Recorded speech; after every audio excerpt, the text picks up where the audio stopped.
Oh,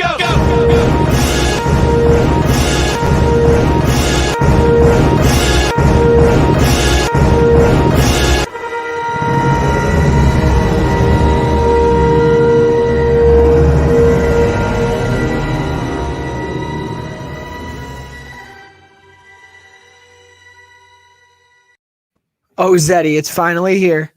It's finally here, everyone. Yo. Everyone, welcome to Let's Go Marquee, the official film and television extension of the Let's Go Podcast Network, pop culture without the pop. And we're just going right into it. As always, I'm one of your co-hosts, Nikko Caruso, and I'm joined by my entertainment PIC that's partnering crime. It's Zeddy, Papa Z _95. It's Nick Zednick. You know him by many names, but we all know him as Zeddy. How are you today, brother? Well, I'm doing fantastic. As long as this is the place where we talk about movies and TV shows and award shows, I'm happy to be here. It's not though. We're talking about the religious crisis, and no, I'm just kidding. All right, but Zeddy, we have aside from it being, the 2021 Oscar nomination, which we've waited a long time for, we have our first special guest ever. Yeah. So we've had a new friend of the show. We have our new first special guest of the show from somewhere unknown. We have Mr. Matthew Anderson. Matt, welcome. How are you? I'm doing good. I'm doing really good. A bit tired. Been up since 5. I'm not sure if you guys were up for the nominations at around 5, 4 in the morning it was. Mm-hmm. Mm-hmm. It was early for it was almost like inappropriately early. Like we didn't need him that early. But welcome, Matt. So you said, where are you from again? Because I don't know this. You're from the East Coast. That's classified. No, I'm kidding. I'm in Pennsylvania, actually. Very cool. I would, if it weren't for this COVID thing going on, I'd be on campus right now in Maryland. I currently go to Stevenson University. I'm majoring for a bachelor's degree in film and moving image. Ooh. So look at this guy.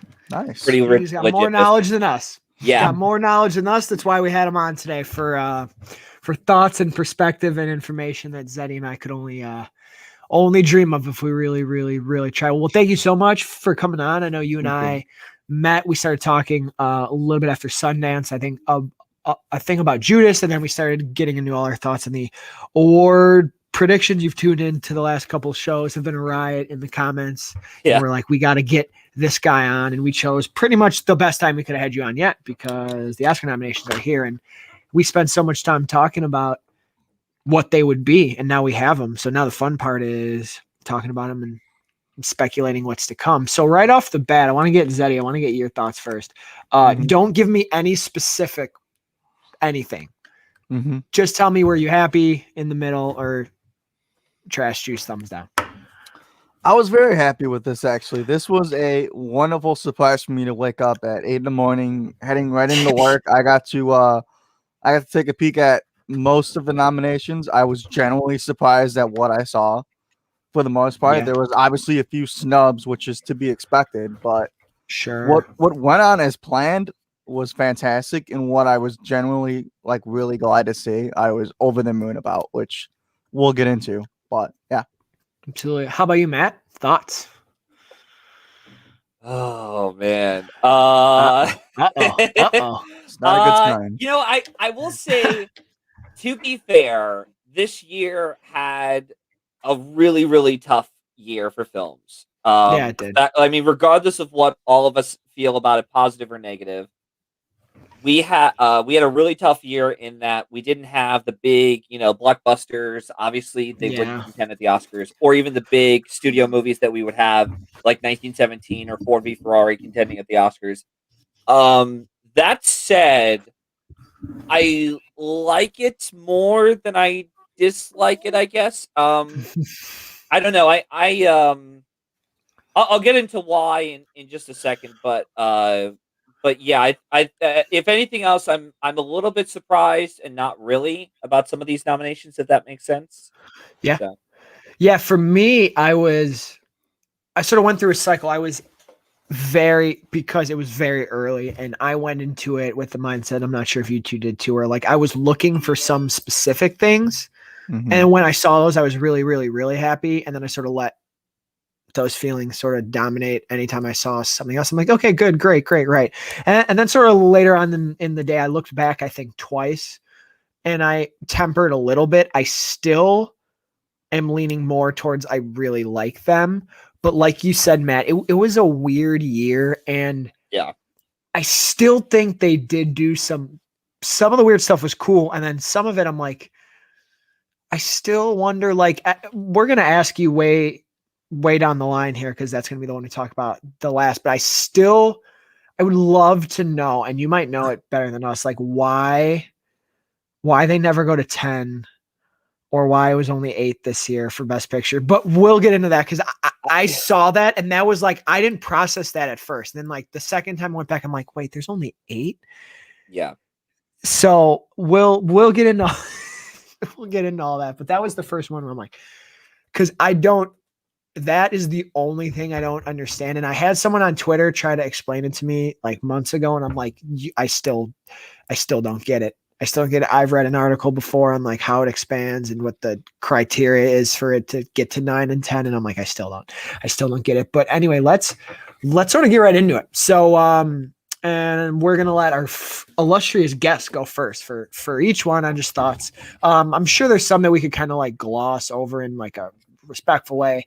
But best original song, any big standouts here, or is this pretty much what we always thought? Matt? I was a little surprised. Turntables didn't make it in, although some people, I think, on Gold Derby and the Oscar expert, or at least one of the brothers, predicted it wasn't going to make it in. I think. I'm not surprised here. My voice came into contention. Simply because I'm saying a big if it's going to win Best Picture, it would make sense that it would get in for song as well. But the others, like Husavik, I think is probably the bigger surprise, I guess. Although it did win the Society of Composer and Lyricist award, so not too surprised there. I am glad about Fight for You. I know a lot of people that I know aren't a fan of the song, but I quite enjoyed it. I thought it was like a fun, really 70s kind of song, and it fit the music for the film as well. So, but that's just me. Lovely. Zeddy, how about you? I don't see any really big shockers here. I mean, the one from The Life Ahead is in there, which was to be expected after the win it just got. But I'm still thinking that Speak Now is the one to lose here. So here right away, we're getting it wild here. Score. So did you both think that this was going to be the only thing that Defy Bloods got? Not by a long shot. Yes and no. Yes, in that I knew, if anything, well, we'll get to Best Actor and the other categories real quick. When we get down the line, I should say. I was a little surprised if Five Bloods made it in for that 5th spot. I would have thought they would have went with like an Oscar favorite, like Thomas Newman or Alexandre Desplat. Which, by the way, I'm so glad Thomas Newman didn't make it in, because 1, the score sucked, in my opinion, and 2, I would hate to see Thomas Newman become the most nominated composer and be the biggest loser in that category. So I'm glad he didn't make it in. So that's good.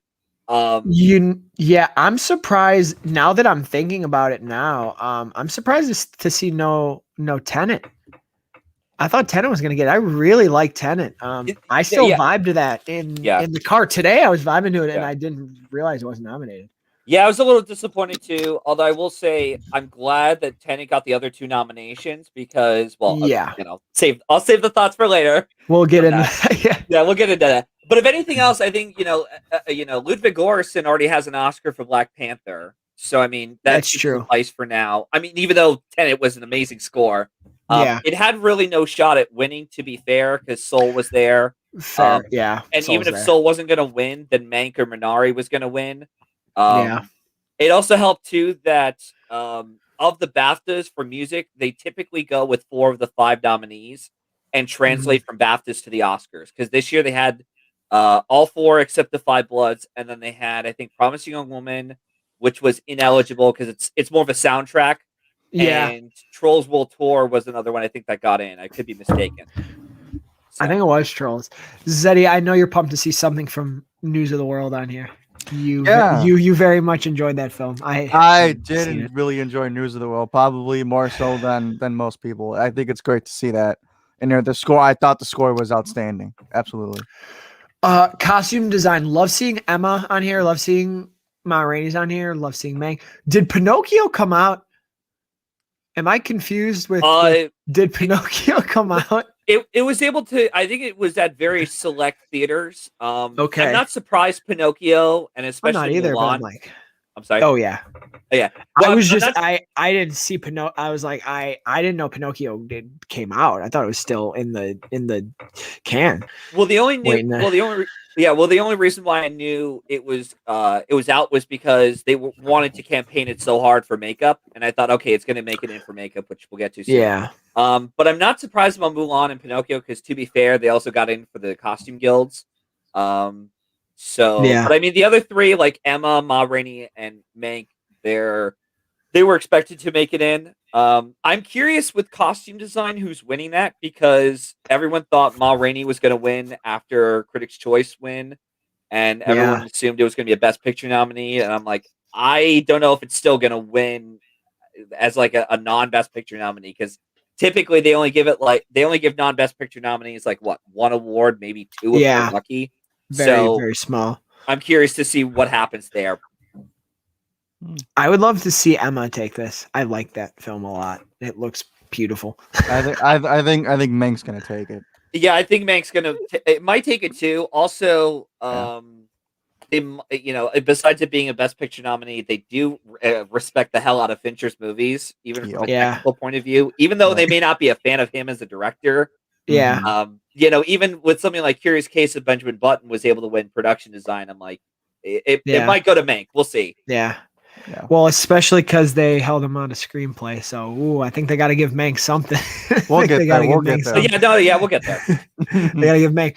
All right, so hair and makeup, pretty much the same thing, except we have Hillbilly Elegy in here, which might be the only win it gets because we're gonna get to Glenn Close later, which Matt and I have been talking about for the last month and a half. I think it's Ma Rainey's Black Bottom.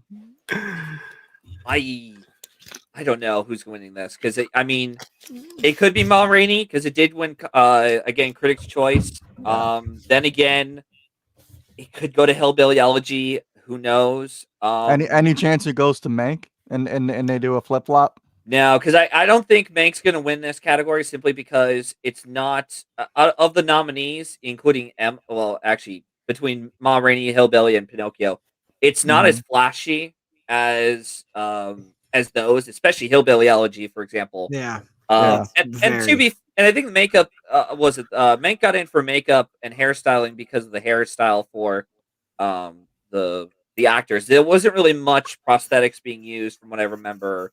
Good point. On Gary Oldman. If I'm incorrect, and anyone in the comments, you can correct me. But no, it felt very practical. Looks, it felt very practical. Yeah, he looks like himself. He looks like himself. Yeah. So I'm curious to see what the guilds go for, and especially BAFTA, because also keep in mind, Ma Rainey, Mank, and Hillbilly Elegy are also contending at BAFTA as well. So. So production design's cool because we got the father in there. Then we got Ma Rainey's and Mank, which we expected, and sort of Tenet and News of the World, which are the two sort of larger scale ones. So Zeddy, there's another one for Hanks and News of the World. It's not for Tom Hanks, but it's for that film that you love. This one I'm not surprised at all. I think I'm the only one of us three who hasn't seen The Father yet. So anytime I see it nominated for something, I'm like, that's great. I want to see the damn movie. I want to see the damn movie, and I get it. Could go to a theater. I'm not worried about it, but it also was not playing here in Chicago. Zeddy, not a lot at all. So like I couldn't find one. There's that one theater in the city, and I'm not trying to go to the city in the pandemic. Yeah. Any shocks here, Zeddy, for you? The Father, actually. Yeah. I think something else I wouldn't know. Could have slid in there. My gut tells me that this one's also going to go to Mank, but I could also see Ma Rainey's Black Bottom sliding in and taking it. Yeah, but I know stage adaptations were kind of hard with that, but I'm thinking it's a three-way between Ma Rainey's, Mank, and News of the World. To be honest, I think it's going to go to Mank. Because the fact that the father missed, I think it missed at the was it Art Director Guild, if I'm not mistaken. But also, like Once Upon a Time in Hollywood last year, they love going for the old Hollywood movies that like Yep. They recreate the sets. love it. And once Yeah. again, it's Fincher.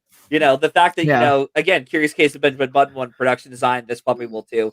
Yep. I'm a little surprised about The Father getting in because I think it only got like what BAFTA and maybe Critics' Choice. I could be It mistaken. didn't get a lot. Nobody's Yeah. seen it. Nobody's seen it. Well, and what's funny too is that I actually was lucky enough to see The Father literally at the last minute Saturday. They just showed it at my theater this Friday, Nice. this past Friday, and I was like, "Where the hell is The Father? Like, I can't see it anywhere." And then I finally got a chance to see it Saturday, and watching this, even though it's all kind of set in one location, it's a very well done set Yeah. decoration, especially if each of the rooms done. I mean, again, it's another play adaptation, but it's really well done, and I was impressed with that. The one thing I will say though is I'm glad about Tenet getting in for production design, because again, it just I know it's not as flashy as something like Mank or The Father in terms of set decoration, but there are some really impressive uh set decoration in the film itself, like the opera Oh, very house much so. sequence. Yep. The boat itself, they probably went for even the Mhm. the little like was I can't remember what it was called. Oh, the no Mhm. one remembers what they're called because you were trying to but like the trying to reverse decipher the machine. plot. Yeah. The a turnstile or whatever Yeah, it was turnstile. called. There you Yeah, go. the turnstile. Especially with like the mirrored glass and such. So, Yeah, yeah. I Mhm. like it. And also it would tie into, I'm assuming, our next category, visual effects. Yeah, Yep. which Love and Monsters was the big surprise here. Yeah. Yep. I didn't mind that movie. I actually kind of enjoyed that film. Nothing really surprised me. I feel like it's going to Tenet or Midnight Sky. Probably Tenet though. What do you think, Matt? I was actually surprised about Welcome to Chechnya because everyone on Twitter had been telling me, even friends of mine were saying, "Oh, it's going to get in for visual effects, documentary, and it's going to take over Tenet." And I'm like, guys, I don't know if they're going to go for this in terms Yeah. of wins. Not nominate. I assumed it was going to get nominated, but I didn't know if they were going to push this for a win. And it would also, I think, it would be the first documentary to be nominated for visual effects if that had happened. But I think this is going to go to Tenet for visual effects because you'd have to go back to Ex Machina for a film to win visual effects but not get a production design nomination. Because Love Ex Machina. oh no, I'm sorry, Jungle Book. That's what it was. Jungle Book was the last one to do it. But yeah, no, the production design stat very much holds place, and that's why something like Golden Compass was able to win over Pirates of the Caribbean and Transformers because Yeah. it got a production design nomination. That's why it surprised everyone was because actually that's why I was able to win was because it was able to compete against those two. Mhm. But yeah, I'm very curious to see the visual effects breakdown when they do it for Tenet. Because even I don't know what's real and what isn't. Yeah, I never know in his films. I Mhm. never know in his films. So for sound, we got cut off slightly here, but we got Greyhound, we got Mank, News of the World. So on Sound of Metal, I love seeing Sound of Metal in here. We thought I we'll get into this later, but I was worried that this and Riz were going to be the only two Sound of Metal got, and to our lovely pleasure, there were four more that we'll get into. I think Sound of Metal wins this. I think the absence and presence of sound in that film is almost like a character. It's very powerful.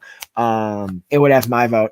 I know they did the special stuff with Mank, and like you said, it's Fincher, and they really go for that old Hollywood style. But what do you think, Zeddy? Do you think that News of the World can get this? I'm sorry. I'm gonna keep going here for News of the World. I'm sorry. I'm gonna stop. There's no way in which the sound category does not go to the movie that has Sound of Metal in it. I'm sorry. It's Sound of Metal all the way. Yeah. How about you, Matt? Yeah, definitely. Sound of Metal was. I mean, I didn't love it as much as you guys did. I gave it a 7 out of 10, I think, but it was still a solid movie. I liked Riz Ahmed's performance. I thought he was good, but really the sound work for the film impressed me the most, especially for an independent movie like that. To have the sound work that detailed, especially what happens in the second half of the story. I'm like, wow, this is impressive. And they were able to work under COVID conditions. They were. And yeah, no, I would be pissed if anything else were to win. Also, too, David Fincher's none of his films has ever won a sound category before, and this is going to go another way. This is going to go to sound and metal. So yeah, sorry, Fincher, love you, man, but nope. Love them. All right, film editing. So there's a strong correlation between the winner of editing and best picture. But Matt, you and I said we don't see how Zhao wins this. It's really cool she has the nomination, right? But I don't see how Chloe Zhao wins this unless they're really looking for it to be the Zhao takeover. Because I have her winning a couple more times, but this not so much. Matt, what do you think here? We had a tie at the Critics' Choice between Trial and Sound of Metal. I mean, if nothing there are no else, ties at the Oscars. There's no that's true. At the Oscars. Yeah. Also, too, that we should take note. This is the first time BAFTA and the Oscars went 5 for 5 here at film editing. Ever. Yeah. I mean, that Critics' Choice tie. I maybe you guys have already talked about this before, but if nothing else, it solidified Sound of Metal was a big contender for film editing, at least a nomination. And Chicago 7. I mean, it still could win film editing. We'll see.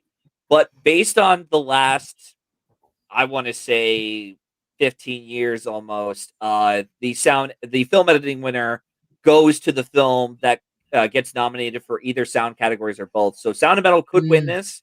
If Trial of Chicago 7 is going to win Best Picture, and if it's that beloved, I mean, to be fair, Alan Baumgarten is an Oscar nominee already. So they might go for the more flashier film with Chicago 7, which is, in my opinion, the best of the nominees here. But I do agree, Nomadland. I'm sorry. I was gonna say, like, in terms of the editing, I'm with you. Trial is the best of the 5. Yeah, and also too, real quick, the I know I'm in the minority of this, but I really wasn't that impressed with Nomadland's editing. I thought it was fine, but it didn't really propel the story for me. And I'm just not a huge fan of directors editing their own movies unless they are absolutely like tightening it down to a T, like Gravity, for example, or one that works to their advantage, like No Country for Old Men. So, I mean, congrats to Chloe Zhao. I have nothing against her, but I feel like Nomadland's easily the weakest here. I would agree. Zeddy, any thoughts on the editing? No, I think this is between Sound of Metal and Trial of Chicago 7. I'm gonna go and say I'm leaning actually more towards Sound of Metal, but that would be big I can see this going to Trial 7. I'd be shocked if Promising Young Woman takes it, but I think it's between the two people that tied. I don't think it's going to go to Promising Young Woman because we haven't had a comedy or musical film win here since Chicago. And that was a damn good edited movie. That was really tight for editing. And I just saw it last year. It was amazing in terms of the editing. So Promising Young Woman isn't going to win probably. Also, too, we should keep in mind, I did a record, not to get sidetracked real quick, but I did a record over the last couple of years. And I've noticed, and we'll talk about this even more in detail, it's kind of hard for directorial debuts to win an Oscar for either themselves or for the movie, let alone more. So Sound of Metal could win just sound, and that's it, because this is Darius Marder's directorial debut. So if anything else, again, if Chicago 7 does well at the Editors Guild and BAFTA, we could be seeing Chicago 7 there winning there, and then Sound of Metal only wins sound. So absolutely. So adapted screenplays where it gets fun because we got some things we thought would be in here. The Father, Nomadland, One Night in Miami, but then we get Borat and The White Tiger. But for me, I'm still a little shocked at Borat. Both maybe in a good way, maybe in a bad way. Thoughts on Borat, Matt? Did you think it would end up here? I did not. I did not have this in my predictions. Had I known about Maria's chances being increased with another nomination, and this would be the one they go for, I would have picked that. Also, we got the Writers Guild nomination. And to be fair, though, we haven't had. It's pretty rare for sequels to get in for both their first installment and the second one. And the last time they did that was Godfather. Isn't that a crazy stat? Yeah, that is insane. Then now Borat shares that shares that history. with Vito Corleone. Yeah. And I'm Very not. nice. Great success. Yeah. Are you guys surprised about White Tiger getting in? Because I'm not. I was. That would have been, if you made me pick, that would have been like my 6 or my 7. Okay. But I love that it's in here because that's a darn good film. Yeah, it makes sense because it's it's the lone nominee. They love to pick directors who write their own scripts, and White Tiger also got BAFTA support too. So let's go to I think originals next, which got me very excited. Better take that one though. That's all. Oh, that one. Yeah, so. I think it's gonna go to Nomadland. Yeah, the White Tiger shocked me, but I think it's gonna go to Nomadland. Original screenplay is amazing because these are my 5 favorite films of the year. 1, 2, 3, 4, 5. Not in this order, but I love how Judas got this. Love how Emerald Fennell still got this, and I love that Darius Martyr got this. I love that Sound of Metal got in here. We knew Trial would be here because Aaron Sorkin, and I was pretty confident Minari would be here. And after the Globe love and the Critics' Choice love, I'm like, okay, promising and the SAG Ensemble nomination and SAG Ensemble 100%. So then I'm like, okay, then the other 2 toss up. I'm really glad that Judas and Sound of Metal are in here. Zeddy, thoughts on screenplays? Did any of these surprise you? Is there something you thought should be or was going to be?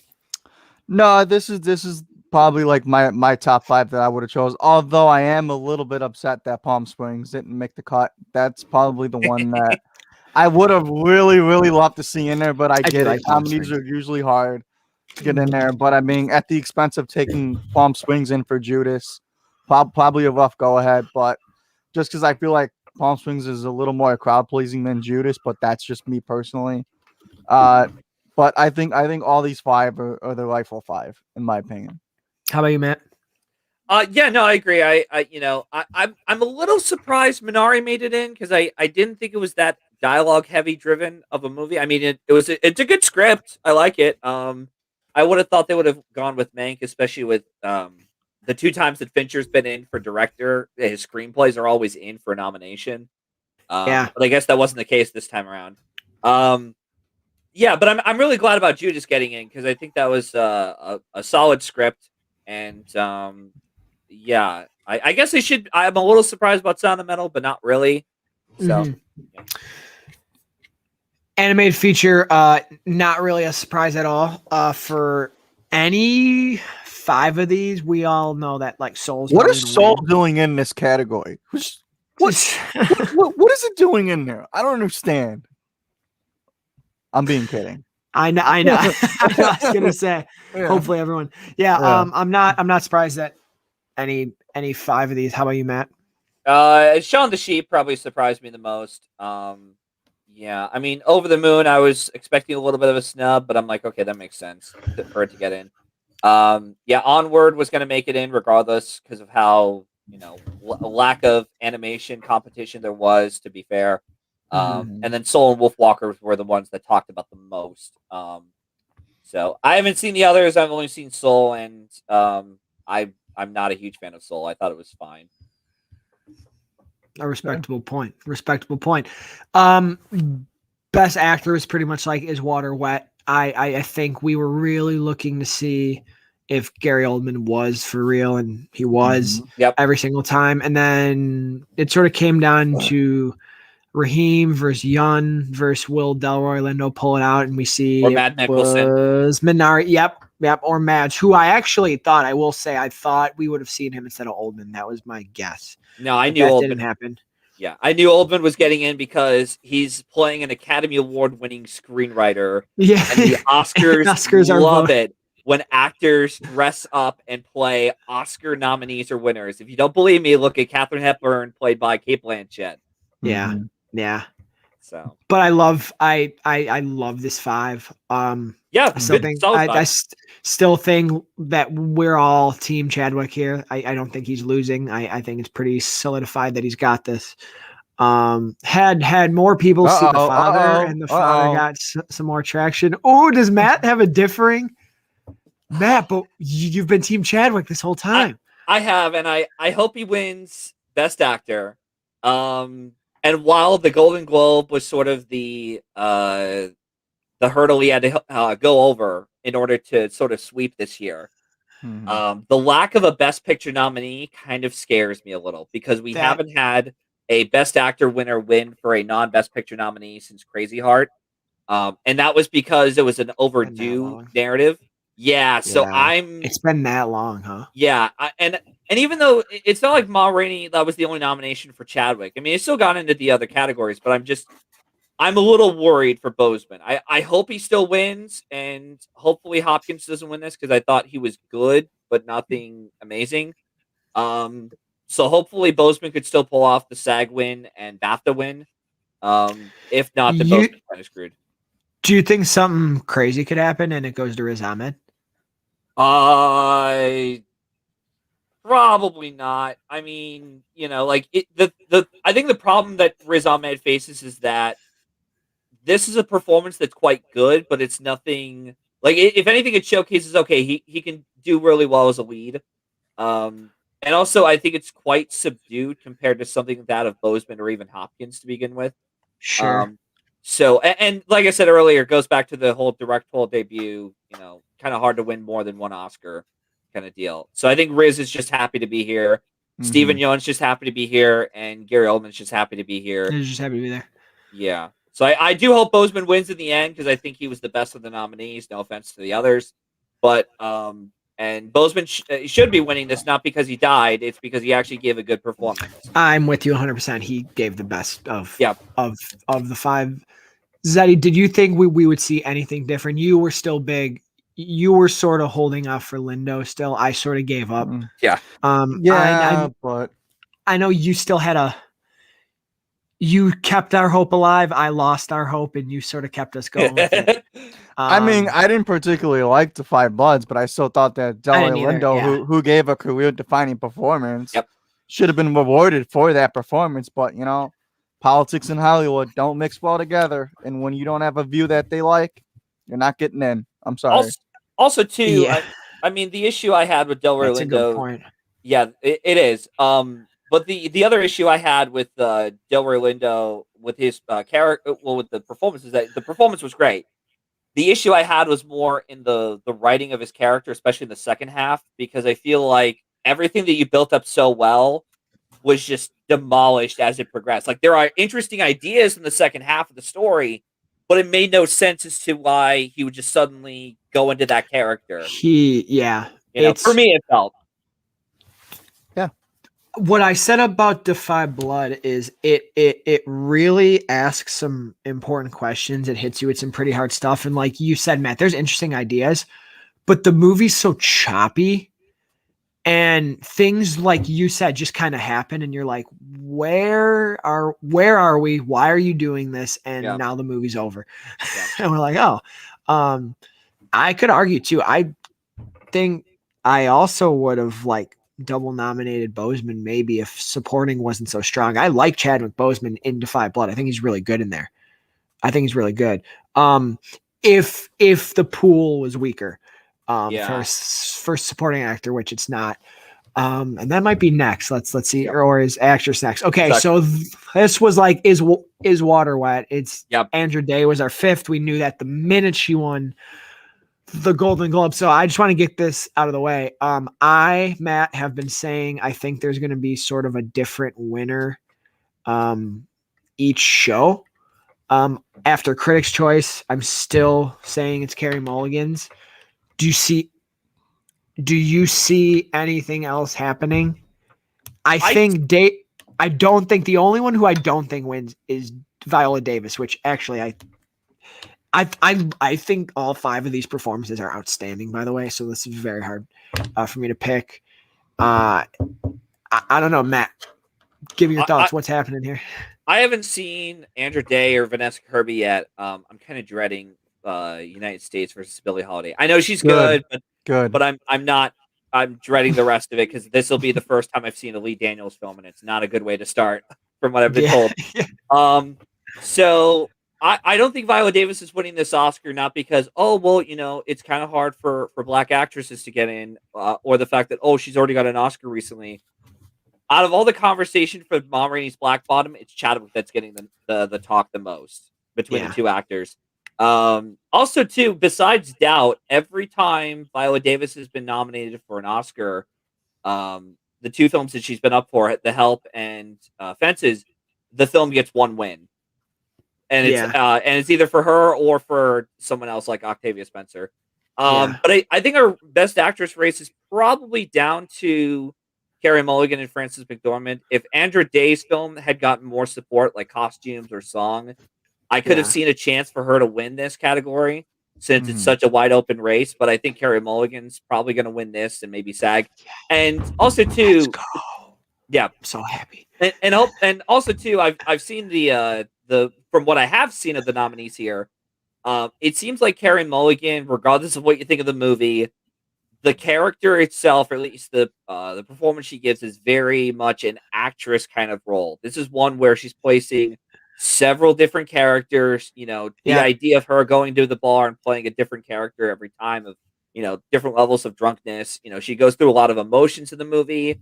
There's some really I felt, in terms of the filmmaking quality, there were some really satisfying moments that Yeah. came from her performance, especially Yeah. with that scene with the principal, which I thought was just Oh, so great in terms of the so editing, brilliant. the writing. I do want to talk more about Promising Young Woman when we get to director, because I do have more thoughts on that. But I think Mulligan could win this, even though she did lose Golden Globe. But another thing too to keep an eye on for next time, for especially the acting categories, when in doubt, pick the ones nominated the Golden Globes, because Yeah. even though they have a different voting system, and it's a bunch of journalists who vote for, they don't care who they vote for. They just want the popular people in there, to talk with and such backstage. Um, they it's just go with the Golden Globe nominees, because it's a lot easier that way. And even if you're Mhm. wrong, at least you got a good chunk of them correct, because that's where the momentum starts building up. That's Yeah. where And you the cha- usually, and like, if you're wrong, it's usually only one. You know what exactly, I yeah. mean? Yeah, because I kind of suffered. Even if Andrew Day didn't win here, I still would have had her in here for the fifth spot. Because Yeah. I kind of nipped me in the butt last year with snubbing Cynthia Erivo for Best Actress, because I thought it would have went with someone like Lupita or someone else. So Mhm. Don't we feel like, is that next? Because I want to get right into it. Don't we feel like supporting every year gets the sneaker in at the end, like Florence Pugh last year and Kathy Bates last year too. Let's go to this first thing. Shout out to the Oscar expert and Brother Bro. You guys aren't watching, but their reaction did make my life. yeah, The sounds Brother Bro made, I think, are so appropriate for the entire award season run. It's just yeah. like, what is going on? Sasha, we knew. Kahlua, your winner, we knew. Leslie, we knew. We were holding out for Racy. This is my favorite thing of the day, is Racy getting this. That was Thank good. the Lord. So who's the lead of the Five Blood, Matt? Jesse Plemons The comments on that, and I'm sorry to is steal your hilarious. No, Yeah, keep I'm sorry going. to steal your spot, guys, but the ones they made for memes of, like, is it Dominique Fishback, is it J. Edgar Oh, Hoover? it's so Um, funny. even with the Spider-Man pointing at each other, like It was they're trying so to decide funny. who's lead. I thought that was great. Yeah, y- okay, like, I know a lot of people, and I'm gonna get crap for this. I don't care. A lot of people have been telling me Kaluuya is, co-lead, or he's not supporting.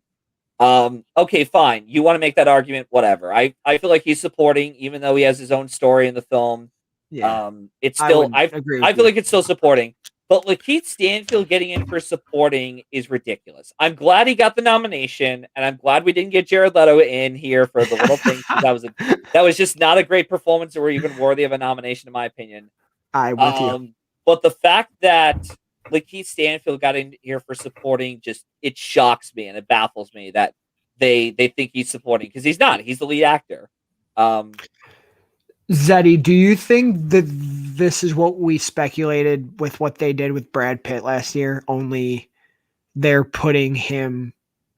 So last year we're like, oh, he's getting the win because he did once and at Astra, and it's easier to put him in supporting, even though he had, I think, as much screen time as Leo if not a little more. I might be wrong there. Any thoughts here? Any For thoughts? you're referring to Sasha Baron Cohen, I would assume, right? No, Lakeith Stanfield. We knew Sasha was going to get this. He was the guy. Because I kind of in think Sasha Baron Cohen has the Brad Pitt effect, where it's like I feel like because of he Borat maybe and like this. for Borat, but they might give him trial 7. So I think it's gonna be he won't maybe he won't get it for the film he deserves, but he'll get it for something because it's always the year of somebody. And I don't know. I mean, Lakeith Stanfield sneaking in there right under from Kahlua. I mean, you'd have to think one of the Judas brothers wins in that category at this point. I mean, Yeah. I would love it in a perfect world if Paul Raci takes it, but we don't live in a perfect world, so. Also, Paul Raci missed Golden Globe and SAG, and that kind of hurts his chances. Yeah. I still think it's Kaluuya winning this. If anything, with Keith Stanfield in there does help propel him to win, like it did for Sam Rockwell for 3 Billboards. Yeah. Also, too, everyone's talking. I mean, Lakeith Stanfield's getting support too from everyone. But I really do think Kaluuya is probably going to get the momentum. He's got the Golden Globe. He got Critics' Choice. I know, Sacha Baron Cohen also was nominated for Adapted Screenplay, but I think if anything else, they might reward the film Chicago 7 Best Picture, and that's where he can get sort of his victory cheer. Yeah. But I don't see, like, if Kaluuya were not here, then Sasha's winning this. But because it would be such a weak category. But because Kaluuya is in here, I think he's got it. Matt, who would you have put in here instead of Stanfield? Oh, that's a tough question because I'm like, I mean, Alan Kim was good in Minari, but I thought he was more of a co-lead. I guess Bozeman, but like, it's not the best performance he's given of the two, and he's in very little of it. Yeah. So I don't know who I would have gone for. Definitely not Jared Leto. Like, definitely not him. And also too, I might be the only one thinking about this, but would you guys put David Strathairn in that 5th spot? Because I wouldn't. I wouldn't either. Not for No Man Land. No, I was thinking that I was actually thinking if Raci was going to get it, I was going to say Raci was going to be the substitute for Leto, and then I was thinking you might have gotten like a Kingsley Benadir. I was going to say that. Because I was really thinking he was going to get in because I actually thought One Night in Miami was going to show out a little bit more. I really did. But I'm glad Lakeith Stanfield got recognition because I think if lead actor wasn't so powerhouse this year, I think he might have gotten it for lead, but there was just no space for him. There was just no space. But I'm with you. I'm with you, Matt. He's the lead in the movie. He is, in my opinion. So the question has been answered. They did it. Bakalova's here. They did it. They committed to it, and then pretty much it's like you said, it's the same as the Globes, except Yoon, which we all wanted. I'm pretty sure. I really wanted it. Zeddy really wanted it. We see Seyfried back here. Yeah. She's not in SAG. Matt, tell us why Glenn Close will or will not win this award. Because I know you've been studying this.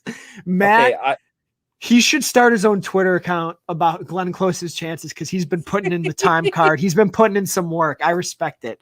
Oh my God. So, Matt, what's your verdict? Is she winning or is she not winning?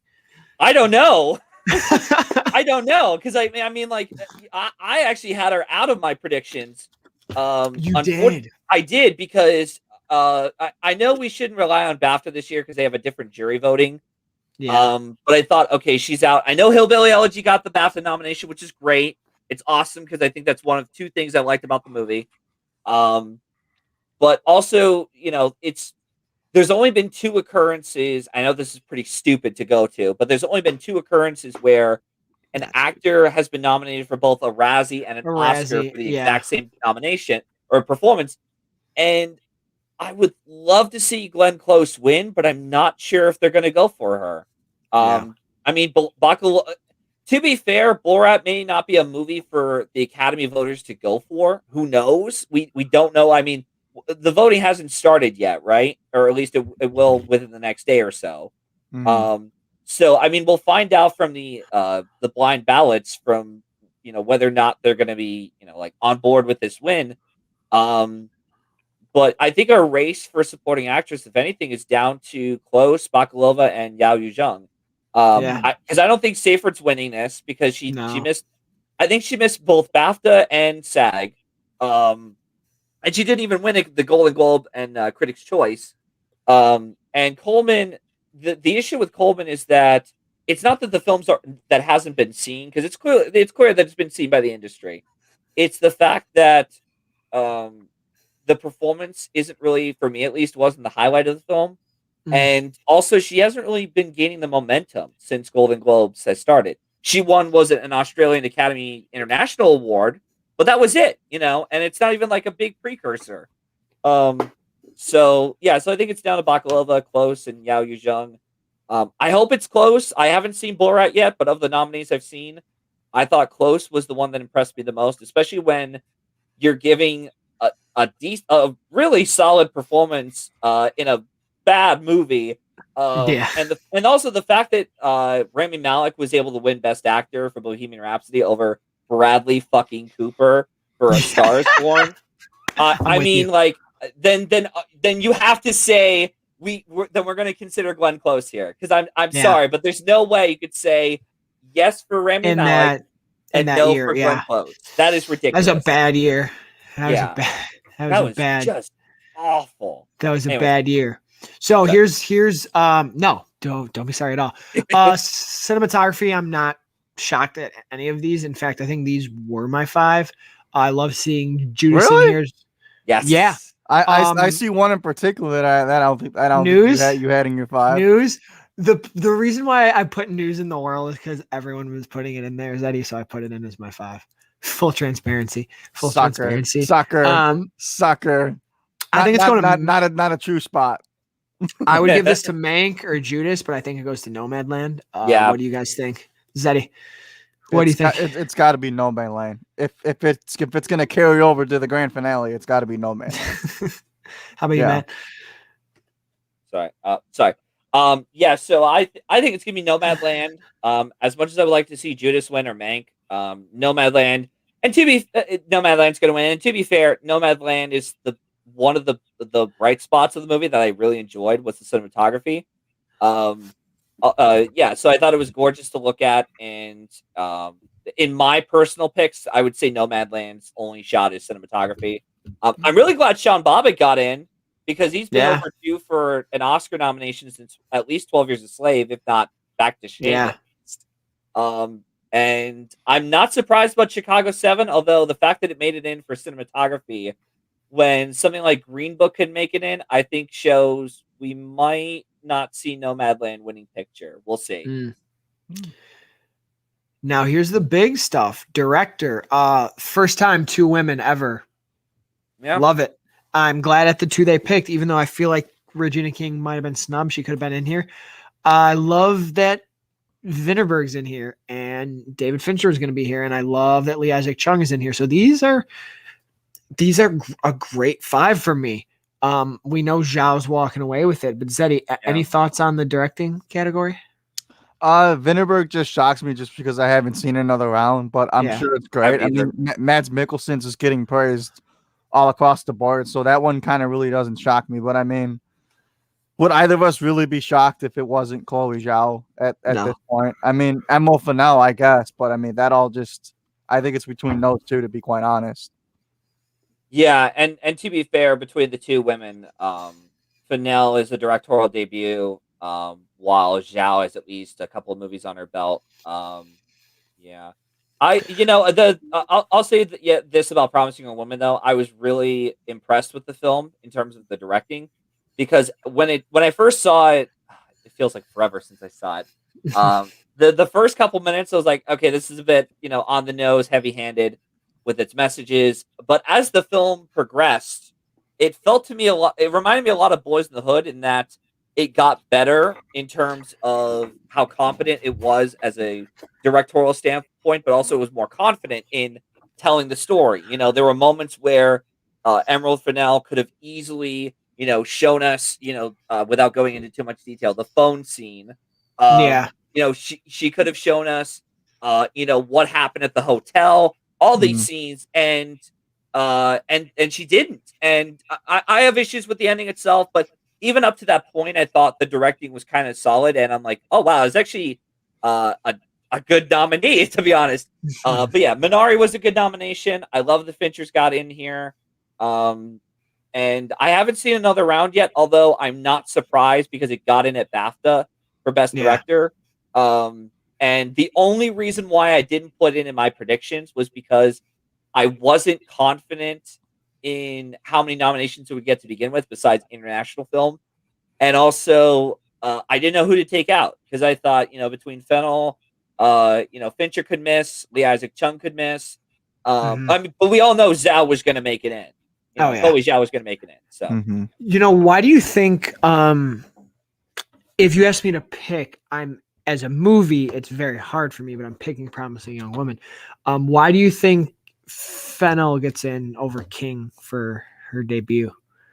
I think because Fennel was a lot more flashier in terms of Yeah. directing style, and the fact that she got in for a film editing nomination and a Best Picture nomination True. was enough for her to get in. But also, and Regina King does a decent job with her directing efforts, but I don't know if people would have gravitated towards that a bit more than Promising Young Woman, Mhm. especially when you have Carey Mulligan giving like a career best performance as well. So Yeah. Great points. All right, we're here. We're at the big daddy.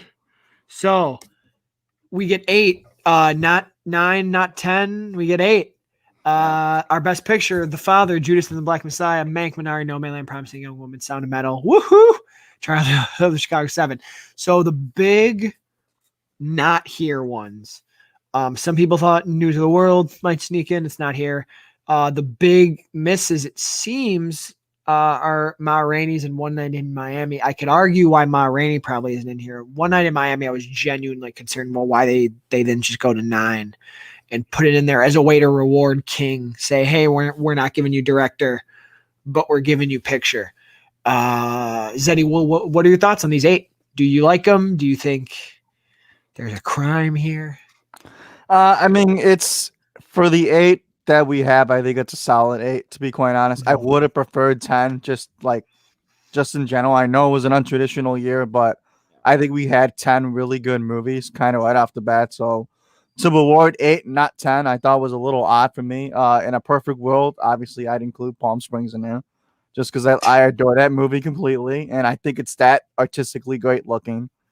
Just in general, and I think it's very crowd pleasing. So I definitely would have put that in there. But I mean, I think if you're asking me to guess, I mean, I'm looking at the 4 down from the bottom down, to be quite honest. So and it's really a toss up for me at this point. But my gut is still going with No Man Land. If you were putting a gun in my head and you're like, Nick, choose which one out of the 4, I'm You're going with picking No No Man Man Land. Land. Yeah. How about you guys? I'm gonna let Nico go first. I'm if you wanted me to be safe, I say Trial. If you wanted me to bet money, I put No Man Land. If you want me to pick my heart, it's Promising Young Woman or Sound of Metal. Even Judas, man, I would love it. Or Minari. Damn, I don't know, guys. Matt, go. I don't know. Well, I mean, Nico was right. I mean, so is Zennik as well. In that, I think our best picture race is down to 3: Promising Young Woman, Nomadland, Trial of the Chicago 7. I Yeah, know Sorkin missed director, but the fact that Green Book and Argo and an expanded ballot or preferential ballot was able to win Best Picture shows okay, it's still possible for a film to win without a director nomination. Also, Chicago 7 was able to make it in cinematography. Let's be honest, that was kind of a surprise, even though yeah, it did make it in at the Cinematography Guild. Um, and also too, all 3 of them have a film editing nomination. They got a screenplay nomination. They got PGA, BAFTA, Critics' Choice, Golden Globe nomination for Best Picture. Whereas something like The Father or even Judas, they missed something. Judas missed Yeah. the film editing nomination. Mank missed heavily with the screenplay and film editing. Everything. Yeah. So I think our bets are down to those three. Um, I want to see what the set of the Screen Actors Guild does, the Writers Guild, and especially Producers Guild and Editors Guild do before I call out who's winning. I'm not too sure Promising Young Woman's going to win though. I think the only chance it has is probably Best Actress at the Oscars for Carey Mulligan, if anything. But then again, she could win for screenplay. We don't know because the last time someone won another Oscar in original screenplay was Django Unchained. Yeah. So I mean, yeah. So I have to wait to see what the guilds do first before I start making my picks. But I hope it's Chicago 7, not because I don't think it's not because I think it's the best movie, but it's the one I would say I enjoyed more than Nomadland. Um, because like I said, I had issues with Nomadland in terms of how it was told with its story, which I think, in my opinion, would have worked much better as a documentary than a narrative feature. And I feel like you would have gotten the exact same experience out of the movie that a lot of people are feeling about it. And plus, it would be a lot more interesting, to have various interviews and go across the country and interviewing people and how That's a they great live as point. nomads, and what are the pros and cons of that. So Lovely. Gentlemen, before we wrap up here, that was it. I want to get around to Zeddy first, then I'll go to you. If you had to pick maybe one or two highlights, Zeddy, what were some of your biggest highlights from today? Just that it was so great to see Sound of Metal get the recognition and love that I think it deserves. It was my number one film of 2020. I know it wasn't on a lot of people's list, but I just thoroughly enjoyed everything about the movie. It was great to see Paul Raci sneak in there. I love it. Obviously, Delroy Lindo still sucks, but in the end, you got to fit the criteria. So, Matt, highlights. a couple. I'm glad about Judas getting in. Sound of Metal is cool. But really the biggest one for me was the fact that Glenn Close made it in at the Oscars. I'm like, that's great. Also, too, let's keep in mind if she loses the Oscar to someone like Maria Bakalova or Yao Yu-jung, which I'd be okay with, she would be tied with Peter O'Toole for the most acting nominations without a win at 8. nice. That is a lot. So just keep that in mind for everyone predicting her to win. Right. Or Highlights for me is to echo what Zednick said. All the Sound of Metal stuff, Racy, it for screenplay and picture. I love how Promising Young Woman still cleaned up. I like how Judas got in for best picture and screenplay and cinematography. I think those were my biggest ones. And I'm going to say well, it doesn't make sense. I'm going to call Lakeith Stanfield a highlight because I did keep going. Sure. I did say, damn, any other year he probably gets in for lead, and then he got it here. And I'm someone who, like, if I was an actor, I would appreciate a nom, no matter if it said lead or supporting in front of it. I really don't think it matters. I mean, sure, lead feels better, but for the role and the recognition win that the just to get movie in got, there, so. Yeah. I'm you were going to curious say something, Matt? Yeah. Well, I was going to say I'm curious to know if they put Lakeith Stanfield in for supporting, so they didn't have to face the backlash they did last year with The Irishman getting in for the two acting nominations, and then Robert De Niro missing completely at Best Actor. Yeah. I mean, if that's the case, then that's pretty low of them to do. Yeah. But I'm glad about Lakeith getting in, regardless. I'm grateful because he was good in the movie. But still, if that's the way you do it, then that's just kind of dirty Academy. I genuinely think it was they knew they weren't doing Leto, and they knew they were doing Racy, and then they were looking at that 5th spot, and then they just kept voting. They're like, well, we really like Stanfield, so why don't we start putting them down on here, because they get to vote however they want, right? Yeah. So they probably just we're like, you know what? Maybe this will work, and then it worked. And then it worked. And also, too, if I remember correctly, the voters were not a fan of Defy Bloods. No. So Boseman. So the fact that Lindo wasn't getting in, I mean, it got score, but okay, that's just one nomination, and Lindo wasn't getting in, and Boseman's not in it enough to get a nomination. So, Yeah. If anything, I really do hope he wins, despite that snub for Best Picture. Mm-hmm. Snubs. You know, I'm gonna say One Night in Miami for picture is like my only clear. Like I was like, really? I can see why Ma Rainey fell out. But it's just One Night in picture for me. Matt, how about you? Any snubs by definition? Trying to think of one. I mean, besides Mank missing film editing and screenplay, which I rewatched it recently, and I think it's quite a good movie. It's not my favorite of Fincher's, but I like it's Mank. but besides Mank missing film editing and screenplay, I would say Ma Rainey, because I thought it was a damn good film. I thought it was much better than something like Nomadland, and some of the other nominees. Then again, part of that is because of Chadwick Boseman, because he did Yeah. propel that movie a lot. Which is part of the reason why I gave it an 8 out of 10. So, Mhm. Zeddy, how about you besides Palm Springs? Yeah, I was gonna say. I mean, my biggest snub is obviously Palm Springs, but I do have one downer, and it's because Vanessa Kirby was still my best overall actress performance, and in any other given year, I think she gets a little more recognition. But I think it's a little bit of a bummer that maybe this is the one that she doesn't get it for, because I think Pieces of a Woman in any other given year is the one that she gets it for. But my biggest snub is still Palm Springs. And when I mean Palm Springs, I mean anything, whether that's screenplay, Sandberg, picture. So yeah. I just think it suffered from coming out too early of the year, which that sucks. Yeah.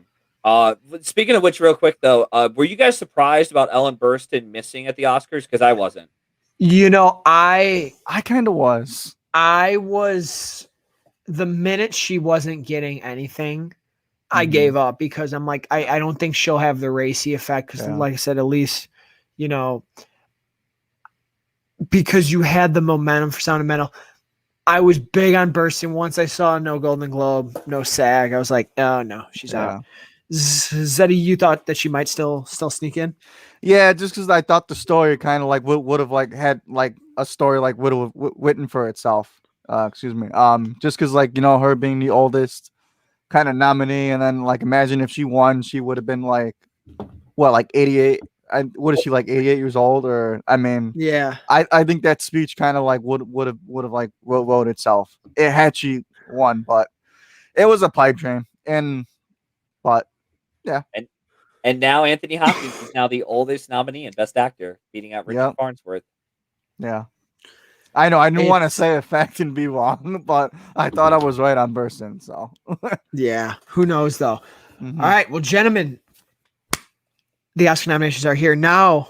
Now we play the game of trying to predict them each day until it happens, which might be a bigger burden than trying to guess who gets nominated. So we will see Matt again. We definitely will. Matt, thank you so much for joining us today. You brought some great personality and some great knowledge, and man, we definitely need to have you on here again, because whoever watched tonight, it was a treat to have you on. So thank you so much for coming in. We keep wishing you all the best. Is there anything you want to plug? Closing, maybe just yourself again. Other than you can follow me on Twitter at Matthew05814 152. It's a very long underscore or title, I should say. We might have to change that in the future for accessibility purposes, but we'll talk about it. Yeah. Want people to find you. Yeah. Yeah. But other than that, I appreciate the for you guys letting me join you on your little fun game. Even though it was very interesting to say the least for this race.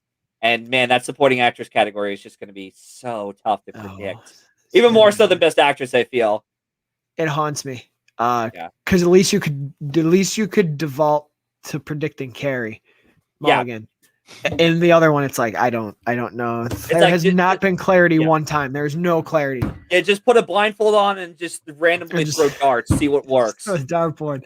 I love it. So, Zeddy, what plug you got today? Because we have a lot. You have a lot. Yeah, I know. You do a lot of stuff. We do a lot, but you do more. You can follow me on Twitter at PapaZ_95. You can follow me at somebody's favorite letterbox at Zeddy Films.